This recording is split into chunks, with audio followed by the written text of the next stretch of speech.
ఉమ్మడి అనంతపురం జిల్లాలో తాగు సాగునీటి ఇబ్బందులు లేకుండా అన్ని చర్యలు చేపట్టినట్లు హెచ్ఎల్సీ విభాగం ఎస్సీ రాజశేఖర్ వెల్లడించారు. గత వైసీపీ ప్రభుత్వ నిర్లక్ష్యం ఉమ్మడి అనంతపురం జిల్లా రైతులను వెంటాడిందని, 5 ఏళ్ల పాటు సాగునీటి కాలువల్ని పట్టించుకోకపోవడంతో అవి శిథిలావస్థకు చేరాయన్నారు. కూటమి ప్రభుత్వం ఏర్పడిన వెంటనే ఎంపీఆర్ జలాశయం నుంచి నీటి వృధాను అరికట్టే చర్యలు తీసుకుంది. శిథిలావస్థలో ఉన్న తుంగభద్ర ఎగువ కాలువ నుంచి రోజు 1800 క్యూసెక్కుల నీటిని తరలిస్తున్నట్లు తెలిపారు.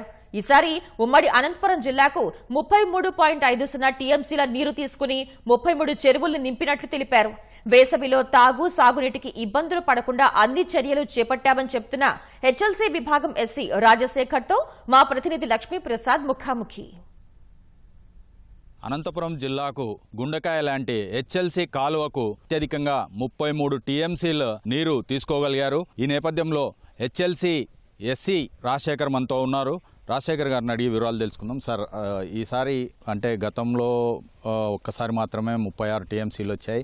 ఈ తర్వాత ఈ 33 టీఎంసీలు ఈ మధ్య కాలంలో డ్రా చేయడం అనేది తొలిసారిగా జరిగిందని చెప్తున్నారు. అసలు ఈసారి మన హెచ్ఎల్సీ సిస్టమ్ నుంచి ఎంత తీసుకోగలిగాము, ఎంత మనము వినియోగించుకోగలిగాము? టీబీ డ్యామ్ నుంచి టీబీపీ హెచ్ఎల్సీ సిస్టమ్కు ప్రొరైటీ అలొకేషన్ ప్రకారం 30.34 టీఎంసీ అలొకేట్ అయింది. Plus KC canal diversion quota కింద ఆల్రెడీ 3 టీఎంసీ అలొకేషన్ కూడా ఇచ్చి ఉన్నారు.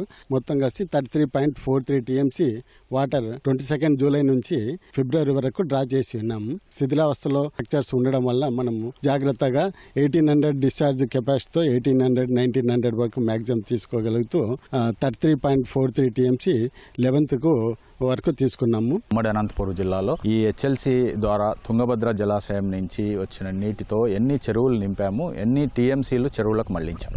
కేసీ డైవర్షన్ కింద 3 టీఎంసీల నీటి కేటాయించడం జరిగింది. దాని ద్వారా 33 చెరువులకు అనంతపురం మరియు సత్యసాయి జిల్లాలో ఉండే పిఏబే రైట్ కెనాల్ ఎండ్రూట్ ఉండే ఎంఐ ట్యాంక్స్కు నీటి సరఫరా డిసెంబర్ 2 నుంచి నీటిని నింపాము. గత 5 ఏళ్లలో ఈ నిర్వహణ ఖర్చులు, జలవనరుల శాఖకు నిర్వహణ ఖర్చులు అసలు ఏమీ రాకపోవడం వల్ల ఇబ్బంది పడ్డారు. ముఖ్యంగా ఎంపీఆర్ డ్యామ్ సంబంధించి నీళ్లు వచ్చినా అక్కడి నుంచి గేట్కు రబ్బర్లు మార్చలేని పరిస్థితుల్లో నీరంతా లీక్ అయిపోయిందని రైతులు కూడా నేషనల్ హైవేను దిగ్బంధం చేసి గొడవలు చేశారు. మరి దానిలో ఏమన్నా మార్పులు వచ్చాయా? ఈ 8 నెలల్లో ఏమన్నా తాత్కాలిక మరమ్మతులు కానీ ఇవంటివి ఏమన్నా చేయగలిగారా? గత సంవత్సరము వాటర్ 140 టీఎంసీ అబ్స్ట్రాక్షన్తో కేవలము టీబీపీ హెచ్ఎల్సీకి 17 టీఎంసీ మాత్రమే అలొకేట్ అయింది. అందువలన లాస్ట్ ఇయర్ ఉండే ఎంపీఆర్ డ్యామ్లో ఉండే నీళ్లు కానీ పిఏబిఆర్లో చాలా తక్కువ నీటి నిల్వలు ఉన్నాయి. ఎంపీఆర్ డ్యామ్స్ గేట్స్ లీకేజ్ వలన అంతకుముందు సంవత్సరంలో స్టోర్ చేసిన వాటర్ కూడా లీకేజ్ వలన వేస్ట్ అయిపోయినాయి. ప్రస్తుతం 1.1 టీఎంసీ ఎంపీఆర్ డ్యామ్లో ఉంది. కాలువ యొక్క లీకేజ్ గేట్స్ రిపేర్స్ చేయించవలసి ఉంది.